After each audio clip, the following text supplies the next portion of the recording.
네, 마감전 업앤다운 김동현 전문가입니다. 안녕하십니까? 네, 안녕하세요. 네, 자 오늘 양시장 조금 쉬어갑니다. 좀 주춤한 흐름. 어제 뭐 고점 저점에서 많이 올라왔던 부분도 있고 해서요.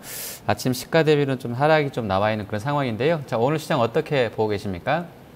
주 후반 변동성 회피 심리가 좀 강해지는 구간이라고 일단 보고 있습니다. 오늘 중국 휴장, 내일도 중국 휴장이고, 주말에 고용지표가 나올 거고, 그리고 월요일은 또 미국이 휴장입니다. 이렇게 되면은 이번 주 후반 내주 초까지는 변동성이 좀 확대되는 국면은 좀 불가피하기 때문에, 거기에 대한 상황 인식 시세가 좀 나오고 있다고 보여집니다.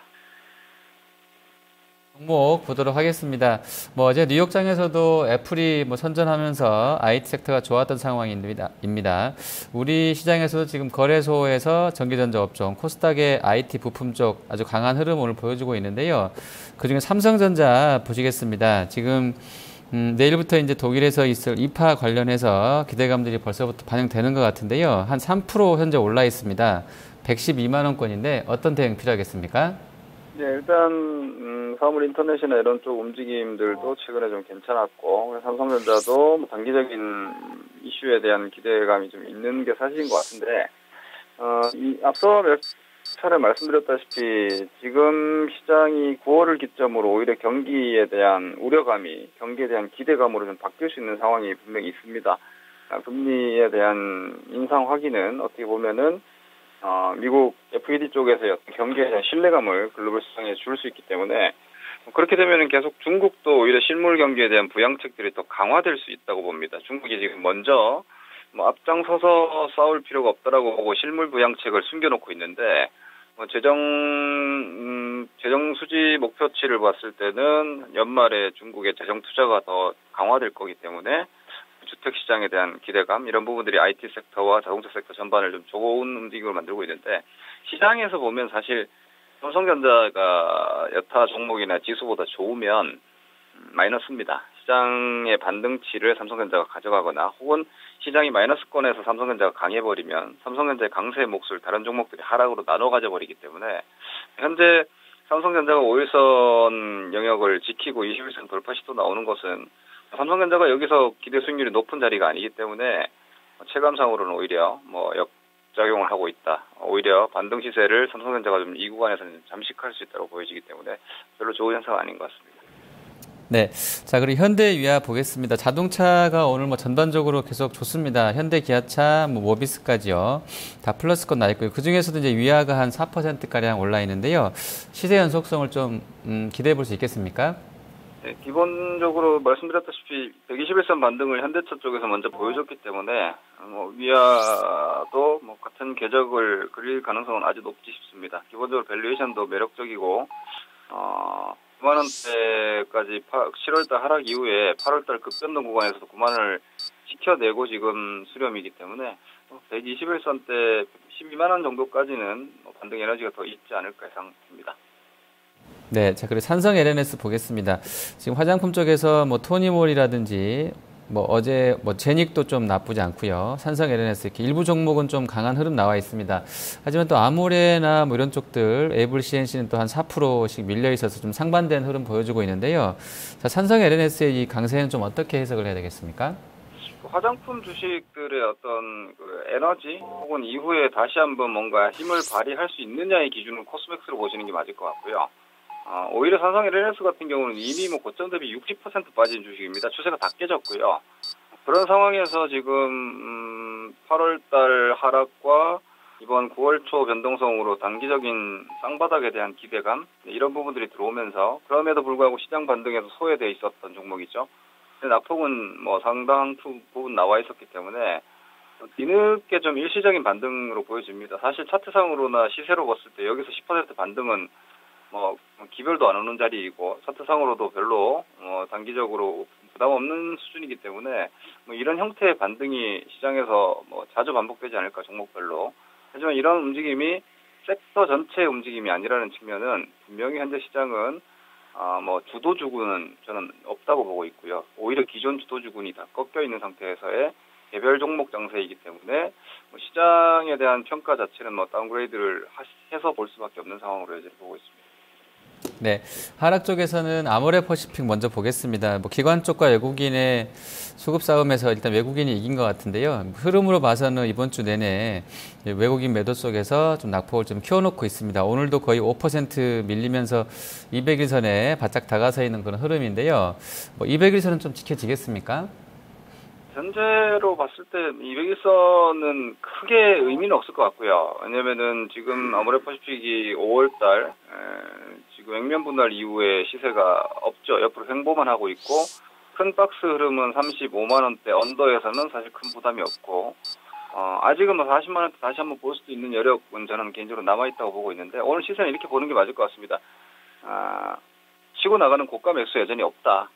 다시 말해서 주도주들을 다시 들어 올릴 정도의 힘이 없다는 건 여전히 확인된 내용이고 더구나 오늘 약한 것은 중국과의 어떤 그 대통령의 방중으로 인해서 중국과의 비자 면제 기대감이 좀 시장에 있었던 것 같은데 그 부분이 일단 실질화되지 않으면서 나오는 실망 매물도 좀 있는 것 같습니다. 아모레퍼시픽은 이전에 말씀드렸다시피 현대차의 과거의 그 박스권 상투의 패턴을 보시면은 뭐 스터디가 되실 거로 보이기 때문에 같이 다른 종목이랑 빠진다라면은 저가에서의 공략에 대한 메리트는 있지만 고가 매수가 부재한 시장에서 이전의 주도주였기 때문에 공격적으로 매매할 필요는 아직 없어 보입니다. 네. 자, 그리고 코스닥에서 메디톡스가 월요일 날 살짝 반등한 이후로는 화수목 3일 연속으로 음봉 만들면서 좀 밀려나고 있습니다. 지금 121선에 딱 걸려서 45만 9,200원 선에서 거래되고 있는데요. 자, 이 메디톡스는 어떤 흐름 예상하십니까? 하락 순환매가 지금 코스닥에 있는 거는 뭐 부정할 수 없을 것 같습니다. 이 하락 순환매가 시작된 게 6월 달이고요. 혹은 좀 이르게 본다라면은 상반기 게임주부터 이미 주도주 사이클들은 깨지기 시작했고 여러분들이 이렇게 되짚어 보시면은 게임주 쪽에서 먼저 무너졌고 컴투스를 필두로 해서 그리고 화장품주 쪽에서 삼성 LNS 그리고 바이오 헬스케어 쪽에서 바이로메드, 셀트리온, 메디톡스 그리고 핀테크도 이제 좀 약해지고 있고요. 엔터주 쪽이나 이런 쪽으로 매기가 들어왔지만 약해졌고 중국 1인 가구주들도 지금 주세가 깨졌고 돌아가면서 지금 다 깨지고 있는 상황이기 때문에 메디톡스 같은 경우에도 뭐 좋은 모멘텀들 다들 알고 계시겠지만 그런 이유들로 지금 주가가 10배 난 거기 때문에 현재로서는 월등한 강세, 즉 버티는 것이 미션이 아니라 올라가는 것이 미션이 돼 있는 주식들은 상승하지 못하면은 일단 기본적으로 매도 관점, 내지는 리스크 관리 관점 계속 유지하셔야 될 것 같습니다. 네, 자, 그리고 나이스 평가 정보가 한 4% 밀립니다. 뭐 이거 그 인터넷 은행이라든지 이런 부분 관련해서 좀 관심이 받았던 종목인데요. 15,000원 선 고점에서는 좀 밀렸다 다시 반등이 나왔었고요. 다시 이번 주는 약간 좀 약세 흐름 나와 있는데요. 현재 한 5% 밀려 있습니다. 이 종목은 21선에서 좀 경합이 있는 것 같은데 어떤 대응 필요하겠습니까? 나이스 평가 정보랑 코나이 정도가 핀테크에서 상당히 역할을 중요하게 하는 종목입니다. 사업 추진이 아니라 핀테크 사업에서 누가 되든 간에 나이스 평가 정보의 신용평가 기능은 오히려 이후에 사업 자체는 확장될 수 있고 코나이 같은 경우도 이 핀테크 전반의 플랫폼에 대한 기대감이 좀 커질 수 있는 상황인데 이 종목들도 이제 좀 식상해졌다라는 겁니다. 시장이 그동안 보면 앞서 말씀드렸던 기존의 주도주군들이 코스닥 성장주에서 하나하나 무너지면서 그 자리를 메꿨던 종목군들이 돌아가면서 나왔죠. 미디어도 나왔고 핀테크도 나왔고 사물 인터넷도 나왔고. 그런데 이 핀테크 역할이 지금 제가 볼 때는 좀 약해지고 있는 모습인 것 같고요. 이 부분은 시장은 계속해서 신선한 시세 내지는 가격적인 메리트가 있는 종목군들을 가지고 부스팅을 주고 있는데 이것을 이런 쪽에서 개인들이 진입을 시작하고 혹은 미디어 쪽에서 좀 시끄러워지면 바로 못 갑니다. 이런 양상이 이제 핀테크 쪽에서 좀 있지 않나 싶고요. 어제 이슈 또한 들어오고 오늘 연속성이 나오고 있지 않은 모습들이 이런 현상을 좀 방증하고 있지 않나 싶습니다. 네.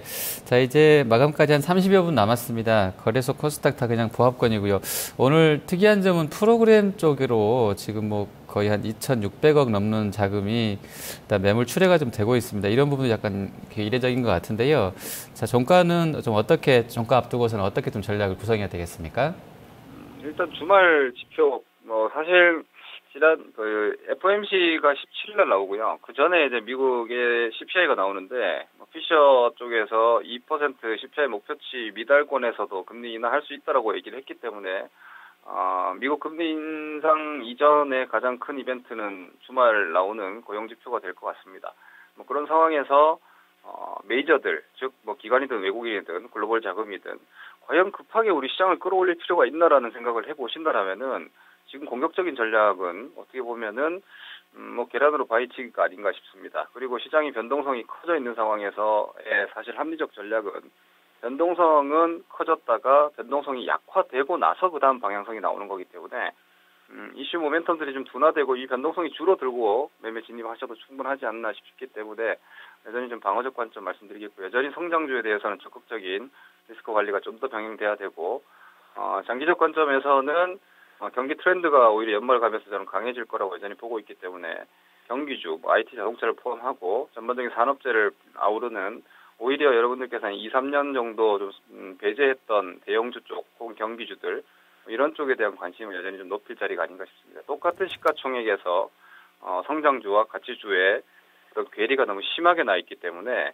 돈은 좋을 때는 비싼 주식 쪽에 베팅이 들어가지만 그 비싼 주식이 힘을 다하면 언제든지 싼 주식으로 몰려 들어오는 게 자금이기 때문에 그 부분 감안하면은 지금은 1년 이상의 어떤 큰 변곡점 구간에 있다고 보시고 현재 구간에서 좀 단기간의 욕심보다는 큰 그림 보시고 대응하셔야 될 것 같습니다. 네, 알겠습니다. 오늘 말씀 잘 들었습니다. 네, 고맙습니다. 네, 마감 전화 펜다운 김동현 전문가였습니다.